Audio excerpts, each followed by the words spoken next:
ধর্মীয় আচার অনুষ্ঠানে ব্যাঙের বিষ শরীরে নিয়ে মারা গেছেন মেক্সিকোর এক অভিনেত্রী। ৩৩ বছর বয়সী এই অভিনেত্রীর নাম মার্চেলা আলকাজার রদ্রিগেজ।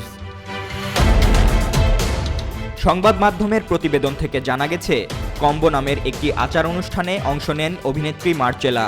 এটি দক্ষিণ আমেরিকার কিছু আদিবাসীর বিপজ্জনক একটি ঐতিহ্য, যেখানে বিষ গ্রহণের মাধ্যমে শরীর থেকে বিষাক্ত পদার্থ পরিষ্কার করার চেষ্টা করা হয়। গত শনিবার এই আচারে অংশ নেওয়ার পর বমি হয় মার্চেলার। তারপর মারাত্মকভাবে ডায়রিয়া শুরু হয়। অসুস্থ মার্চেলাকে রেড ক্রস হাসপাতালে নেওয়া হয়, কিন্তু চিকিৎসকরা তাকে আর বাঁচাতে পারেননি। ব্যাঙের এই বিষ শরীরে গ্রহণের পর বমি এবং ডায়রিয়াকে শুদ্ধিকরণের স্বাভাবিক অংশ হিসেবে দেখা হয়। অসুস্থ হওয়ার পর মার্চেলাকে হাসপাতালে নিয়ে যেতে কতটা সময় ব্যয় হয়েছে তা সঠিকভাবে জানা যায়নি। পুলিশ এই বিষয়ে তদন্ত শুরু করেছে।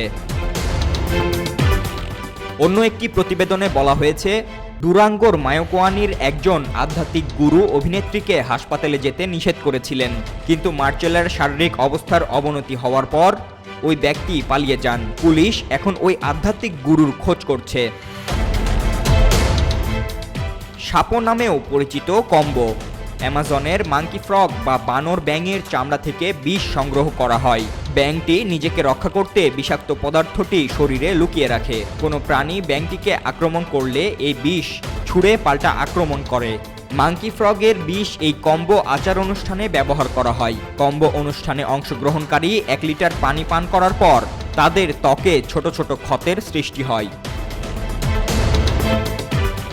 এরপর ব্যাঙ থেকে সংগৃহীত বিষ ক্ষতস্থানে প্রয়োগ করা হয়। এতে রক্তচাপ বেড়ে যায়, হার্টবিট বৃদ্ধি পায় এবং বমি বা ডায়রিয়ার মাধ্যমে শরীর পরিষ্কার হয়। সাধারণত এই লক্ষণগুলো আধা ঘন্টা পর্যন্ত স্থায়ী হয়। দক্ষিণ আমেরিকার আদিবাসীরা কয়েক শতাব্দী ধরে কম্বো আচার পালন করে আসছে। তারা বিশ্বাস করে যে এতে দুর্ভাগ্য কেটে যায় এবং শিকারের দক্ষতা বৃদ্ধি পায়।